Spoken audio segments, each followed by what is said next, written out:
Hey, it's Jim Paff again, and this is the Against Nice podcast, where we believe that nice people are evil because they want to run your lives. We promote culture and government that values voluntary decisions left up to you. This is a way to promote justice and kindness that thinks about the needs of others before ourselves. Go to our website, politicsisn'tnice.com, and join our email list. The button's right there at the top right. politicsisn'tnice.com. It's Jim Paff. This is the Against Nice podcast. Today I got my friend David Harsanyi. I've known David for a lot of years when he was with the Denver Post, and I was doing work in Colorado. David is probably the best columnist in the country. I really believe that. The guy has a brilliant mind and a really capable pen. I love his stuff. He's at National Review now, been other places. Hello, everyone. Welcome to the Against Nice podcast. Jim Paff here with my friend David Harsanyi. He's a writer for National Review. We got to know one another way back in the day in Colorado. He used to be a writer and an editorial page editor or a board member for both the Rocky Mountain News before it went out and also the Denver Post. David, welcome. I'm glad you could come on today. Thanks for having me. It's a pleasure. I was not actually ever at the Rocky, but I thought you were at the Rocky. Huh? No, I know Vince Carroll, who was ran that page pretty well, and I worked with him when he came over to the Denver Post after the Rocky folded. But yeah. So, well, good. I'm glad we got that corrected. But how are you doing today? And what's going on in your world these days? Well, I'm sort of an introvert, so not much has changed in my life, to be honest. But I'm locked down here in Maryland, right near DC, and just writing. I moved over to the National Review in November, and a couple of months later, this happened.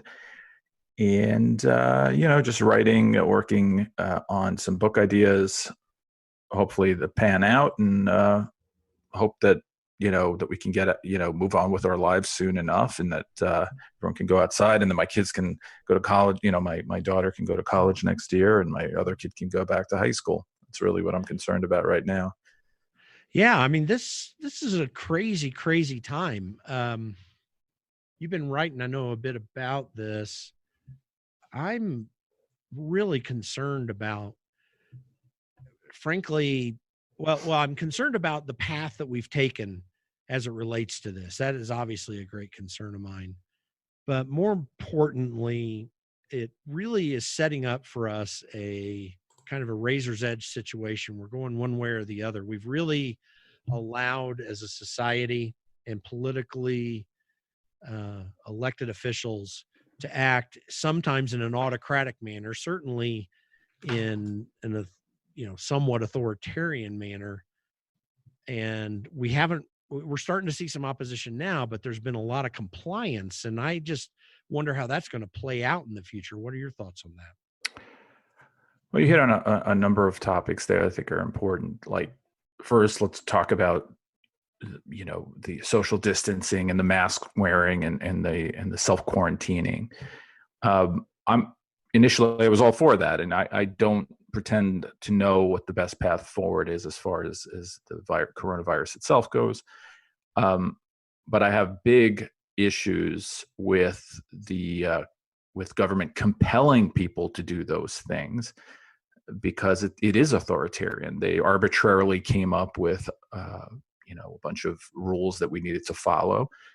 I think if they can convince us to follow those rules, that's fine. But once they, compel you to follow them, first of all, there's no consent of the people to do these things. If you have a short-term,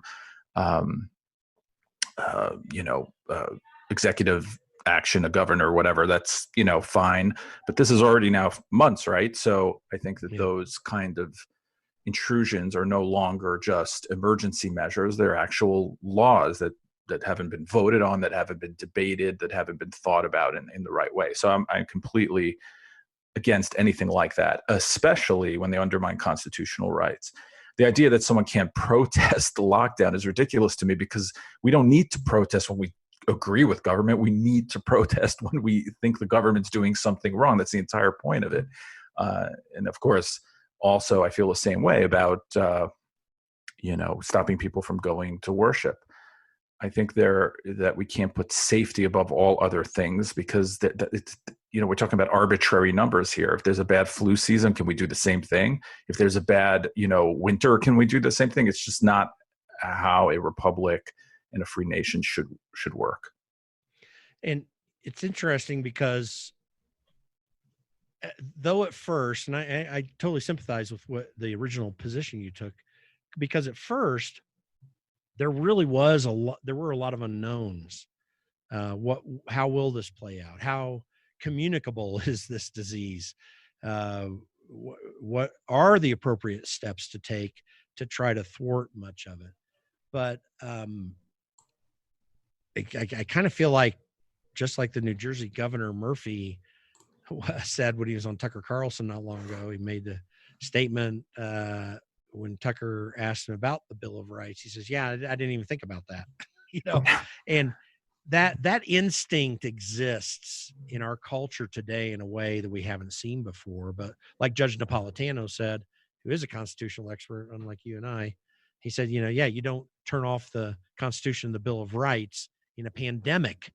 How are we supposed to navigate that, though? I mean, I know how I think we're supposed to navigate that, but that brings a political dilemma that we haven't faced for some time in this country, doesn't it?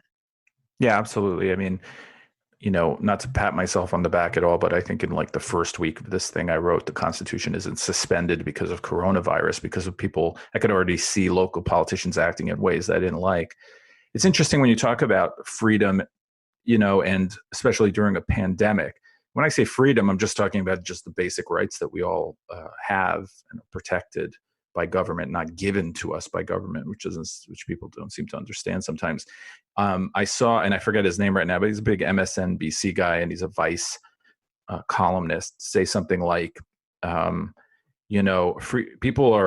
Americans are too freedom obsessed, and it gets in the way of getting things done, like on climate change or whatever. To me, that is an alien thought, because to me, the country exists to be free, not to get stuff done. To get stuff done, we can come together and get stuff done. Of course, it's a good thing. I'm not saying it, but the purpose of the country, the purpose of the politicians, the purpose of the lawyers and the policemen and the courts, above all things, is to defend the Constitution and the rights of the people. That's their charge. That's what the Constitution charges them with, not to get stuff done. So I think there's that mindset has crept in with a lot of politicians. Listen, I think some of them have completely good intentions and want to keep people safe. But the problem with politicians are they need to get elected, and they are by nature risk averse. And Americans shouldn't be as risk averse as they are acting right now. Again, I'm not saying go out there and kill your grandma, whatever. I'm just saying that we have to talk about this, at least in a way I think that is more that understands the balance between our economic future and the future of our kids and the future just in general, and what we're doing to the country with this one size fits all lockdown. That's is ridiculous to have across the country, I think. Well, it really is, and it's been said that politics is the world's second oldest profession, and it's much like the first. I think Reagan said that. Much like the oldest, I mean. So that risk averseness is it's endemic to the whole process of politics. There's no doubt about it. You see it throughout history. You see it throughout our history, the ups and downs of quasi-corrupt, if not actually corrupt behavior. And we're always going to deal with that. But I think the risk aversion is fine, right? Yeah. That's why we have the Constitution to protect us from them overstepping those bounds. And the problem is, I'm sure you were about to say this, but is that they're stepping over that line. So it's not their risk aversion that bothers me. It's that it seems to me right now that there's nothing stopping them from doing whatever they want, especially on the state level. And that's a little scary, because one time we might have a different kind of emergency that necessitates force or whatever, or shuts down the First Amendment. And that's you're right. The compliance that I see from people is a bit scary.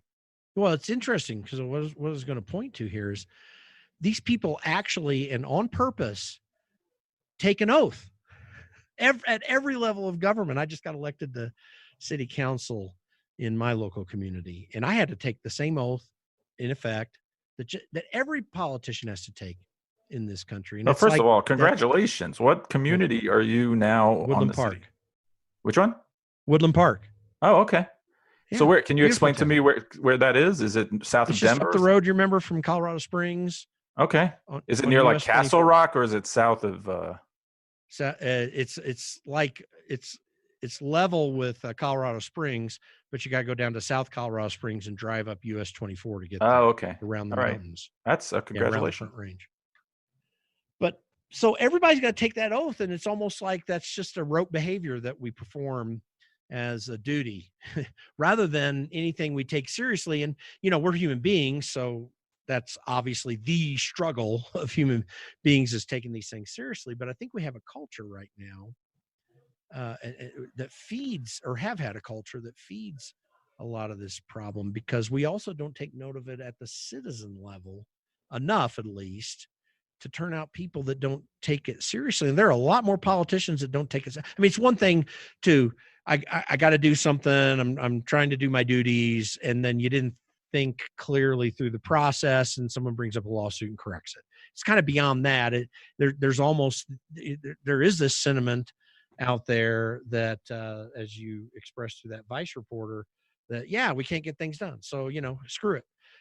That's just not where we can't maintain our freedoms with that becoming fully propagated in this culture.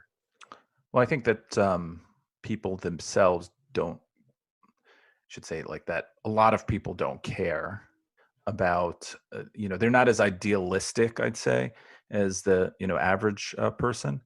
But I'm sorry, they're not as idealistic as like the Tea Party type or the person who goes out and protests. So they don't think Right. about it in that way.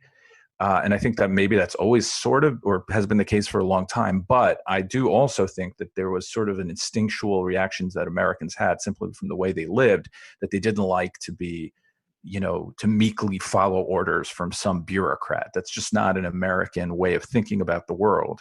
Right. So apparently that has changed somewhat. Now, it's probably not fully. I saw this where I listened to a podcast with PJ O'Rourke the other day, where he said that he was against every single government, edict to not, to not leave his house, etc. But he followed all of them down to the letter anyway, which made me laugh, because it's like, I agree as well that maybe Americans are too compliant, but maybe they're just compliant because they're scared about something that's legitimate outside. Like maybe they disagree with the way government, like the governor makes them do things, but they do it anyway. So it's difficult maybe to judge how compliant they actually are or would be if they didn't feel their lives were in some kind of danger anyway. Do you know what I'm saying? So Oh, yeah.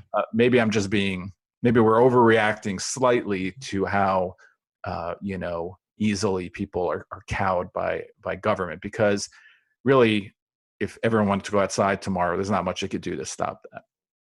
Well, my theory on this from the very beginning, I was saying this, I'd probably put it on social media somewhere. The proper approach here is give everybody excellent information. It's like, listen to the doctors. You got to listen to the doctors. Well, what you do is you listen to the doctors and then make a choice. Kristi Noem may come out of this whole thing, the governor of South Dakota. She may come out of this thing looking amazing because of the approach that she took. I tend to think that she will. I think there's still some questions about the effect of this virus, but at the same time, we're getting a lot better information. And I think, better than halfway chance that she's going to come out looking well on this. But that was the approach to take. It's like, here's what you got to do to be safe. Here are the people who need to most be safe. And then let the people decide. I've had some people argue with me, well, gosh, you can't do that because people are going to make stupid choices. And that, well, no, I mean, it's in everybody's interest not to die. And there's some people that you can never stop from dying when things like this come along as well. I think having that trust in the people while being very urgent about what the real risks are and very clear, I think that's a far better approach. And you would, so therefore what PJ O'Rourke did is a rational decision. And apparently he's making the point, not because someone told me that I ought to do it or was going to enforce that with me, but because they gave me information and I decided, I'm in my 70s. I don't want to die. Right. And, the contention that you should listen to scientists is absurd, because first of all, scientists disagree. Science is not some kind of static,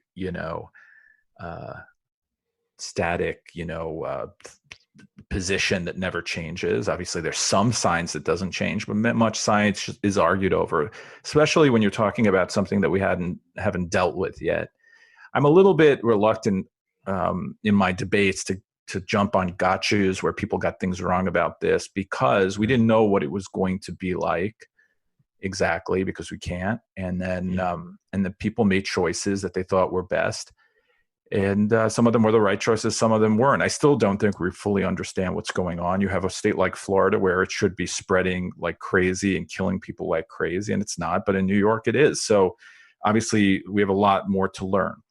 And I think that, people make choices as they move forward, as they learn more things about it. So, and also, as you mentioned, it depends where you are. So not just because the disease reacts differently in different places, but because people are different and people act differently in different places. Rural people, people who live in the desert, people who live in colder places, etc. So I think the idea initially to try to blame Trump for everything because he was supposed to sort of hand down edicts from above federally was stupid. And then they kept changing their position on whether to blame him for acting too much, too strictly from the federal level and then not strictly enough. It's like, you don't understand federalism, first of all. And secondly, you obviously don't care. You're just looking for reasons to be mad at Trump. Yeah. And I think that Trump underplayed this in the beginning in the way he should not have. I think he was trying to probably keep everyone calm, which is obviously also a risk-averse kind of thing to do. But I think he's been fine now. If you look at every country basically in the West have all essentially had to deal with this in some similar way, and their death total looks somewhat similar. Some countries do better. Germany, I think have done a lot better than people give us credit for, and other countries worse. But, I just don't think that we knew what was going to happen, and it's very difficult to react to something like that. I think so. Speaking of science, by the way, I think I'm going to tell you a tweet that I put out, but I think I actually overstepped you retweeting the same person to get this out. But Joe Lockhart put out that tweet saying, this may be oversimplifying this, but November's election is coming down to a Republican part who reject science and date and put their faith in God and Trump, and Democrats who believe the answers come from science, blah, blah, blah, blah, blah. And I kind of retweeted that. And what I said was, you must be talking about the quote unquote science that refutes science when it doesn't fit properly into their quote unquote science.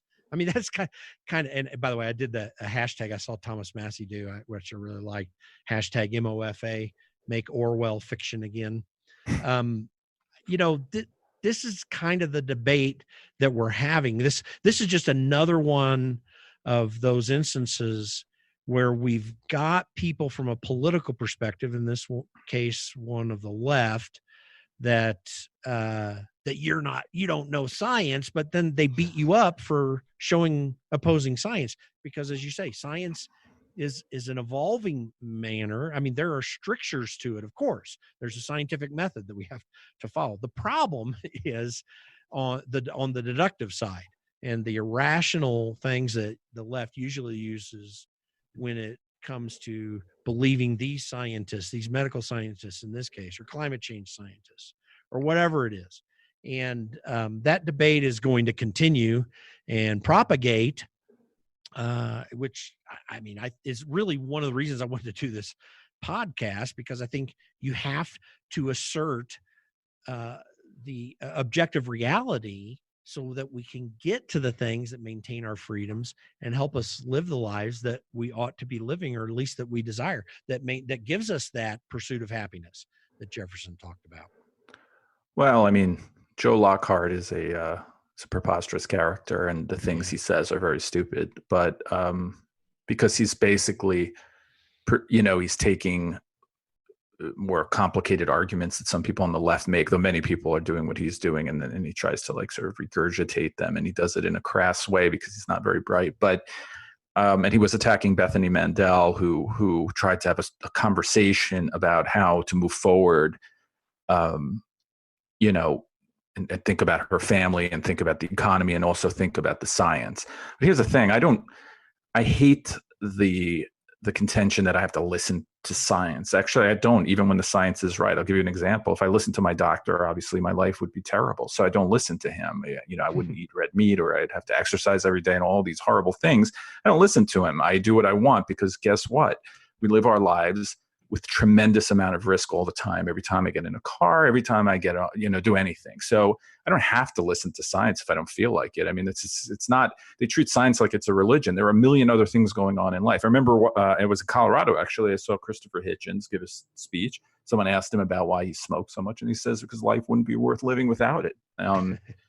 Now, if that's true or not, if he felt that way at the end of his life, I'm not sure. But you know what? That's what we do. And I don't have any, the Constitution, there's no amendment that says you must and then listen to science.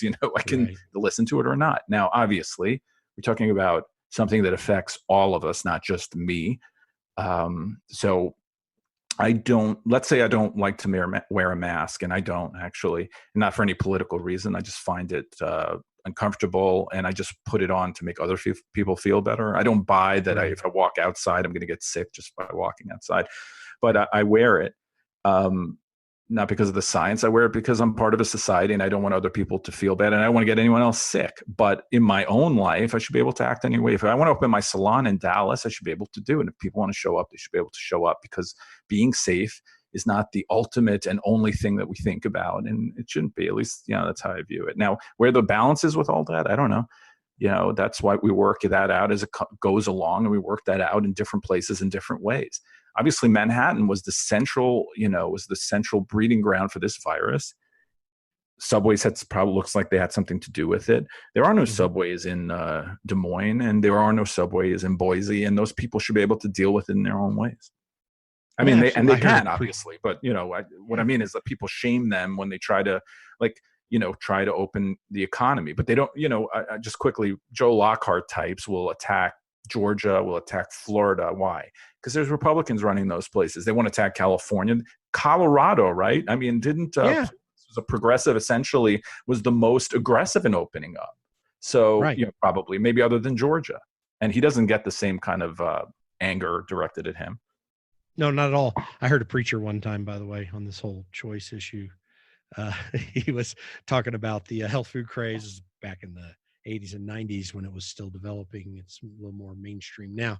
But he was like, if I got to eat sticks and twigs, I don't want to live. I mean, that actually is an essential statement of freedom, because there is that subjective aspect of it, of what I can do. I think the real breakdown in science, to me, seems to be this: when people say you got to believe the scientists, really what they're saying is you got to believe the people that are doing the inductive process, the research and the data, and those people are experts. There's no doubt about it.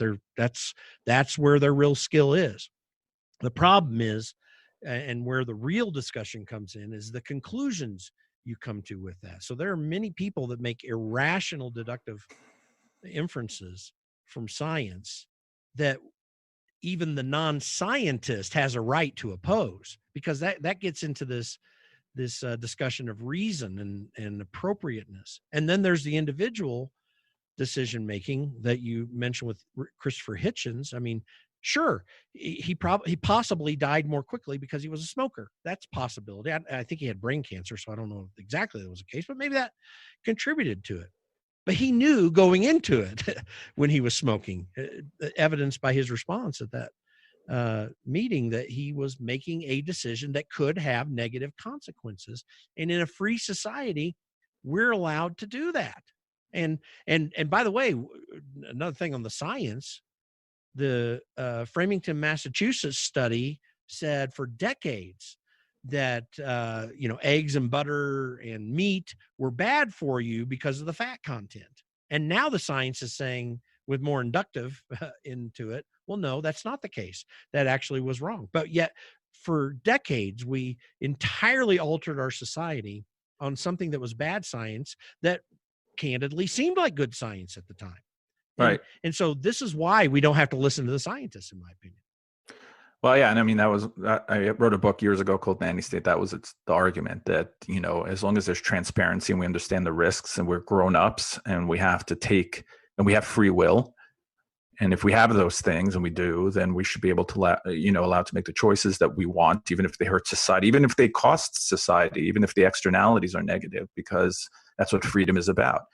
But you hit on something else that I think is very interesting. And part of the problem with a lot of people being more skeptical about science. Now, I don't even know if that's true, by the way. Maybe people have always been skeptical. I think for political reasons, people pretend that, we're less intellectual than we used to be or something like that. I don't know if any of that's true.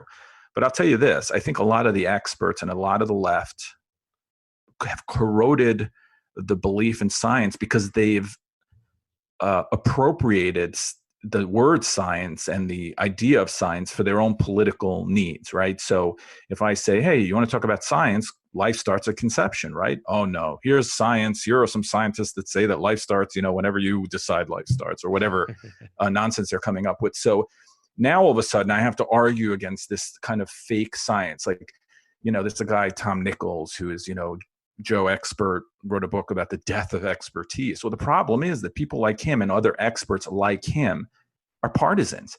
They're not actually giving us some kind of dispassionate view of the world. They're giving us a partisan view. So when people push back against that, they pretend that they're pushing back against science. It's like you mentioned, climate change. For decades now, climate change scientists have been completely wrong, basically, about everything. Now, I'm not saying they're wrong now. I don't know. I can't know, and I can't prove what's going to happen in the future. But in my mind, because I have free will and I think about it, I balance out the economic cost of what they want to do. Like, the science is not always enough. And the science has been abused so much for so long that I am skeptical of the person who wants to take away my car. I'm sorry. I feel like, environmentalism is basically the same as socialism and some sort of statism, whatever they want to do, that needs to control people. And I'm very skeptical of it for political reasons. I don't hide from that. I'm skeptical of your science because of my ideology, because ideology is part of our lives as well. Ideology is not something I just invented in the back room. There's a long history to my belief system. You know what I mean? Yeah. Same thing with Joe Lockhart saying, oh, people are going to rely on God. Good. If it gives them hope. Let's say you don't believe in God. So what? Why would you be against that? It's to me ridiculous. God is not in conflict with science. Some religions maybe, but most people can believe in science and God side by side and always have. And a lot of the great scientists were religious people as well. They always point to the few who weren't, So. I mean, Isaac Newton said I'm in his work, he was thinking God's thoughts after him. There were very serious scientists who did amazing things that pushed us forward in Isaac Newton's case, even through Einstein into the world of quantum mechanics, which has done so much for just your freaking cell phone. I mean, so yeah, these do have long histories of development, and I'm an atheist, right? So I am. Yes, I know that. But here's the thing, and I think I've written about this. I wish I could believe in God because I think that all the byproducts of that are positive. Now, obviously, people are not perfect, but the ideas you're talking about are excellent. But more than that, when it comes to America, I want everyone to believe that God gave them the right to be free, not the government, right? So.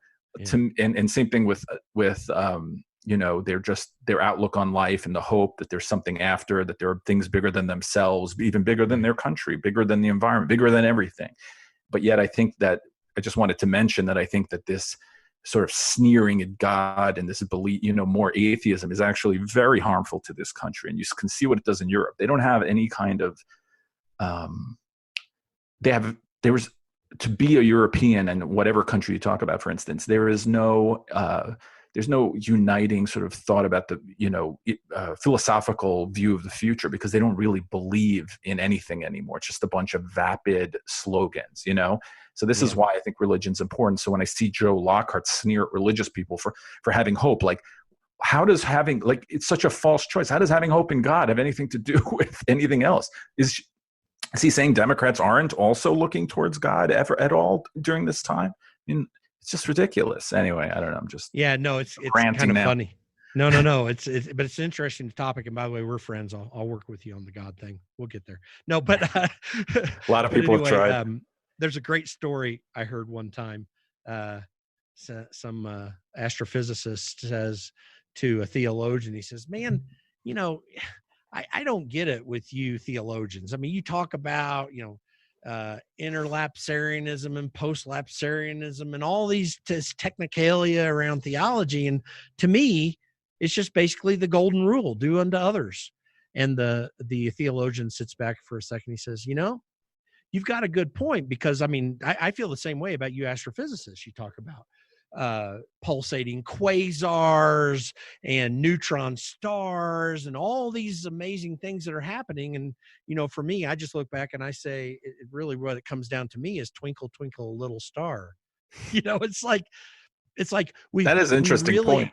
Yeah, we really, and everyone, no one says, if it's something easy to figure, you say, well, you don't have to talk to a theologian. They say, no, you don't have to be a rocket scientist. That's a good point. We prefer.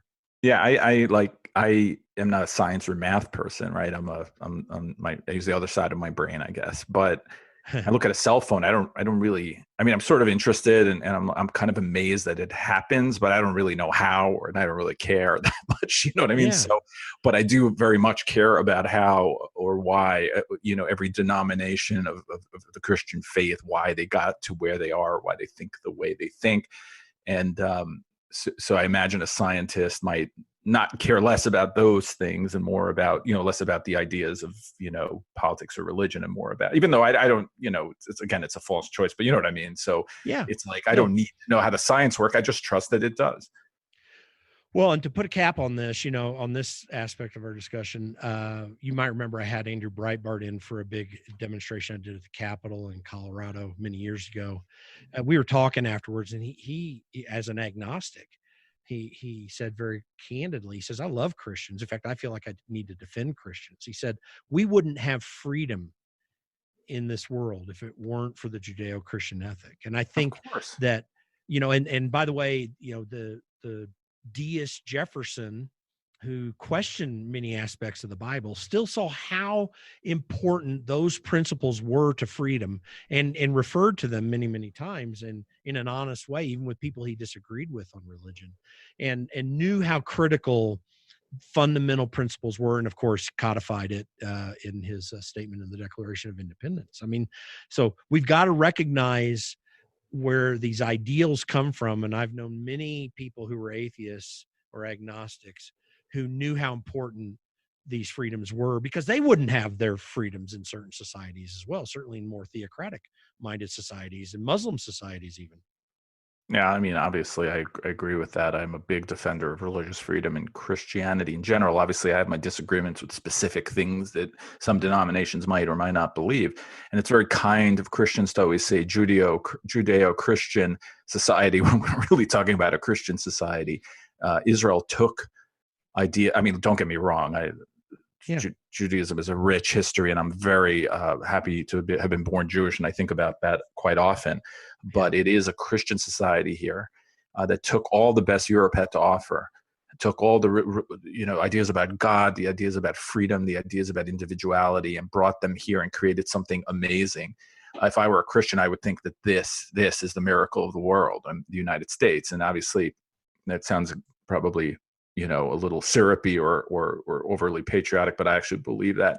And Europe turned away from those ideals, and the Americans did not. So I am a big fan of religious. The more Orthodox people they are, the better, because Orthodox people actually believe in things. Listen, atheists, this is how I view it. Like, atheists are not willing to die for things other than themselves. Christians are. And I think that it's a weird thing to say, but that's an important distinction about people who believe in something bigger than themselves or don't. Now, obviously, some Christians are probably super selfish and would die for anyone else, but you know what I mean? In the ideal, it matters. And Jews too, and religious Jews as well. I mean, in fact, I don't want to go down this alley, but I think, many American liberals have destroyed and corroded the idea of Judaism and tried to make it into something different, which is liberalism, which it is not. And that's a tragedy for the Jewish people here, because again, even if you don't believe, the tradition and the customs and the things that tie you to the past are also a big part of religion and incredibly important. So when you think about Christianity, you're talking about thousands of years of thought that's evolved in some ways, but also didn't evolve in other ways that makes it so important. And that's what I think about the Constitution in a way. We can't, it's not a malleable document in the way that liberals want it to be, for a very good reason, just like religion isn't. And they're so used to making everything malleable to fit whatever they're thinking, whenever they're thinking it, that they don't understand that something shouldn't be changed. And that's why I think that you have this big fight over the importance of the Constitution, which I think that most progressives couldn't care less about in any way, unless it moves their political goals forward. And by the way, it's atheistic, whether they're atheists or not, in the sense, in the Dostoevsky sense, if there is no God, then everything is permissible.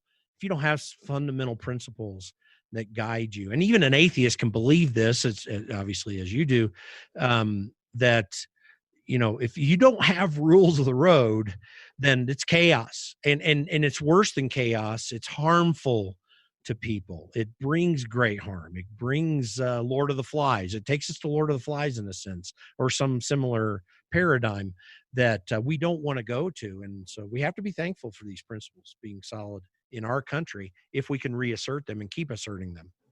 Yeah, I mean, there's always this dumb argument that, these things were written down in the 1700s. How important can they be today?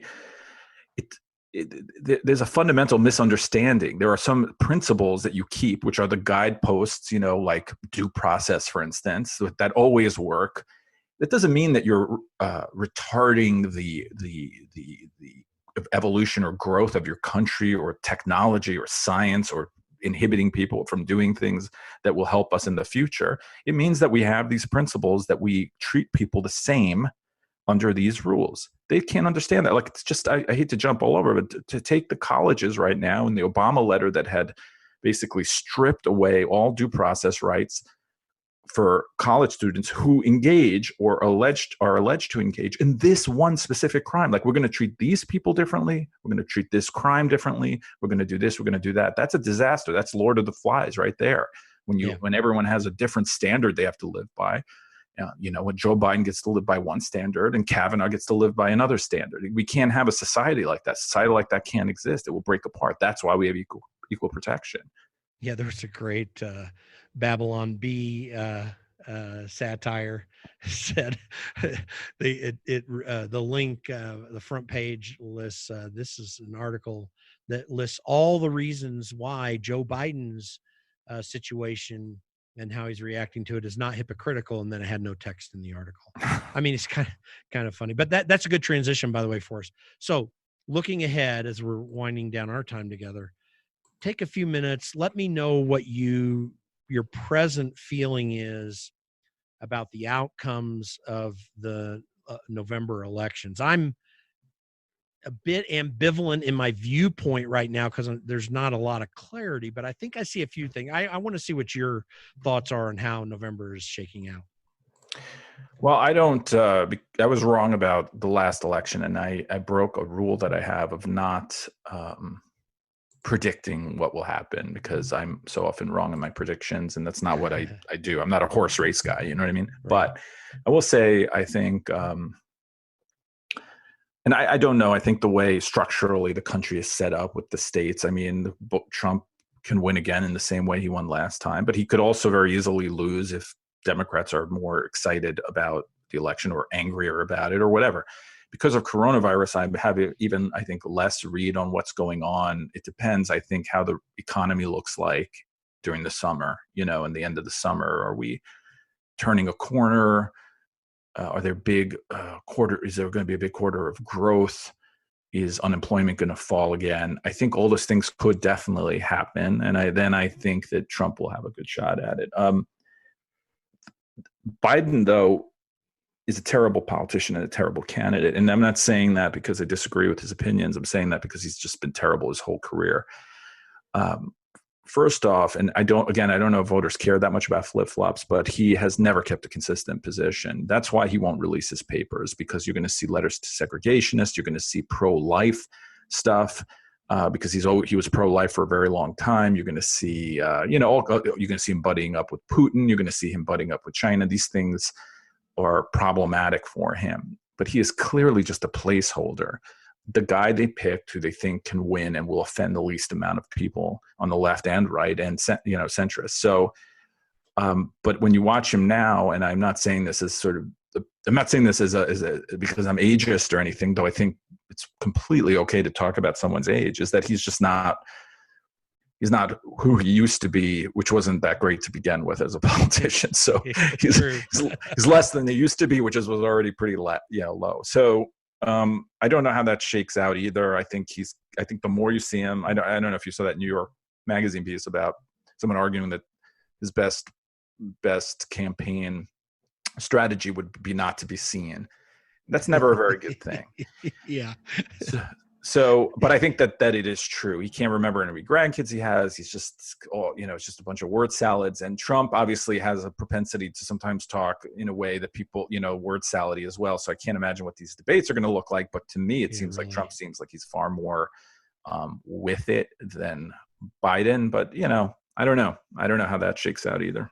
How does that, what dynamic do you see starting to develop in the electorate? Maybe we'll put it that way, because I'm looking at, are more people just staying in this compliant mode and getting more complacent about government overreach, or evidenced by some of these various protests in various states? Are we starting to see a Tea Party-like, although it'd be a little bit different than it, but a Tea Party-like upsurge that's taking place in the electorate? What's your sense of that? I don't think there's going to be a big Tea Party movement now over this, because I think that it's going to have to end at some point soon, because most people can't do this. It's just not. I don't know how long we've been in our houses, but how much longer can it go on? Once it gets nice outside, and it's starting to in the summer, I just don't think this can continue, and I don't think it will. So I don't think that movement is going to happen. However, I do think no matter who wins, there's going to be a giant fight over the future, because I think that a lot of Democrats and liberals see this as, as they do any sort of catastrophe, I guess, or any sort of, problem, that they see it as an opportunity to change the way we deal with the world. So it's always going to be, everything's going to be about coronavirus and how we need to do this, we need to do that, we need to grow the government.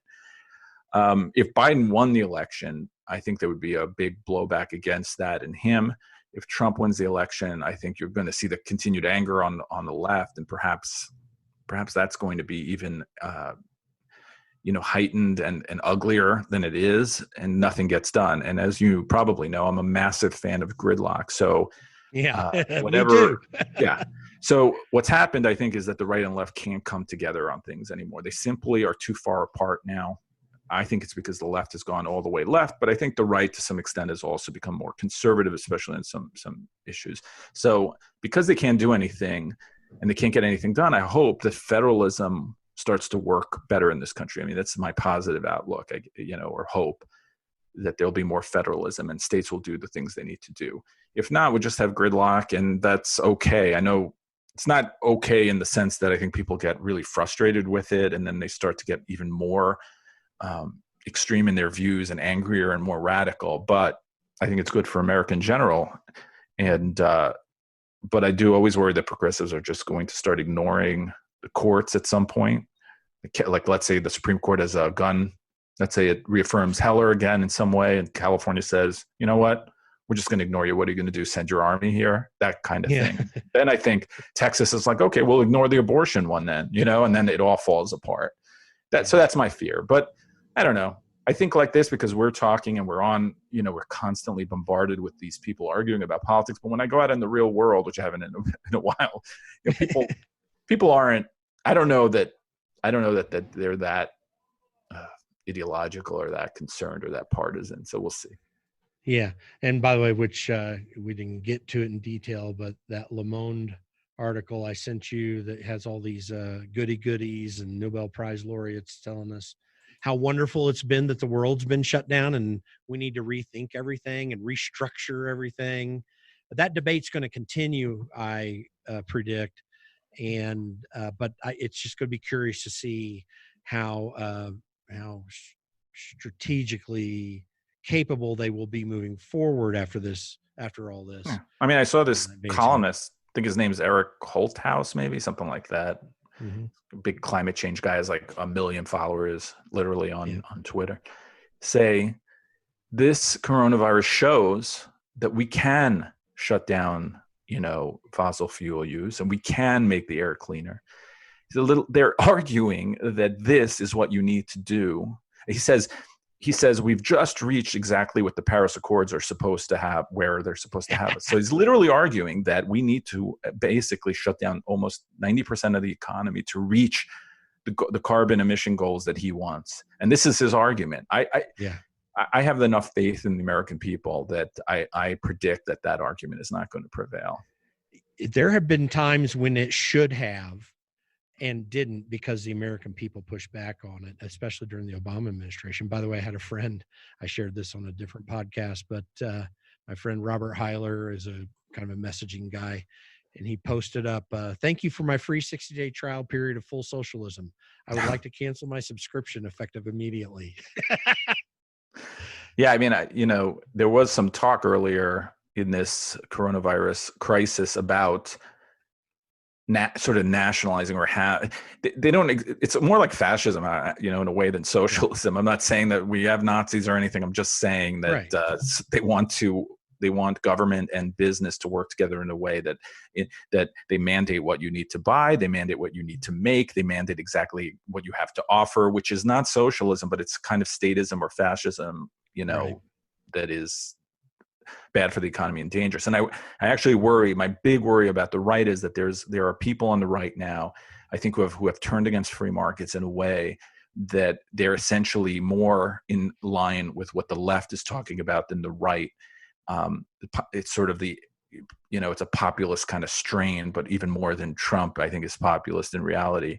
That is dangerous, because you're going to have a lot of them, these sorts of senators agreeing, or congressmen agreeing with the left. Well, and by the way, I heard Senator Bill Cassidy talking about his bill, another bill to throw out more money, and he says, "Yeah, we need to do this to help jumpstart the economy." And I'm like, "Are we all Keynesians now in the Republican Party? What the heck's up with that?" Well, but because I would push back on that with you, just if we have time. I don't know, but is that this is different than like the recession, than a cyclical economic recession, because this was actually forced on the American people. So if the government is going to force something on the American people, I don't view the money they're giving us as a stimulus, because it's not. Look at the economy; it's not a stimulus. But I do view it as a rescue, and I think that they should rescue us in this situation. But generally, of course, I agree with you, and that when pushing money into the economy is not the best way to grow it, certainly to stimulate it. But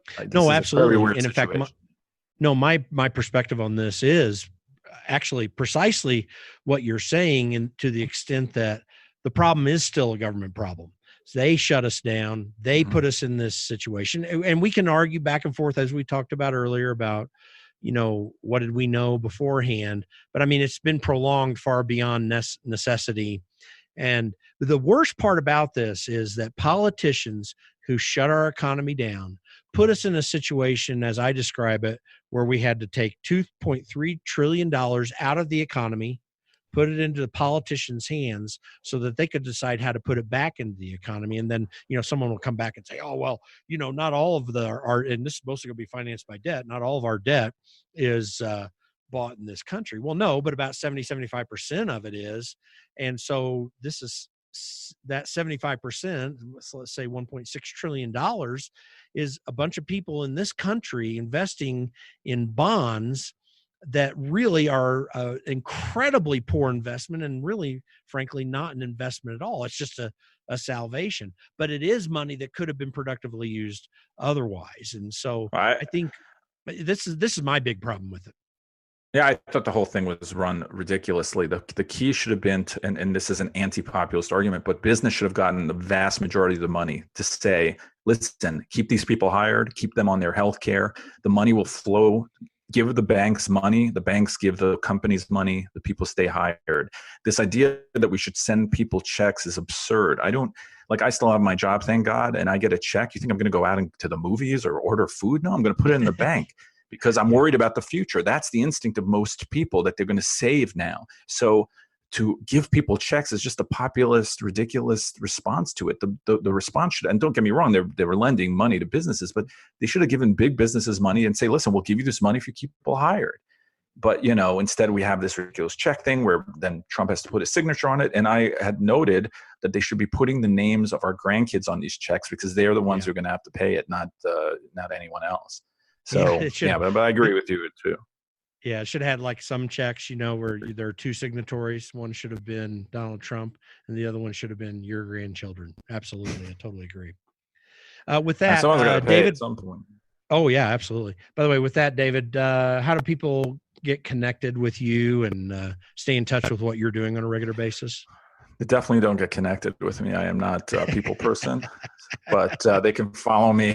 No, I'm kidding. They can follow me on David Harsanyi, at David Harsanyi on Twitter, where I'm very actively picking fights, and at National Review.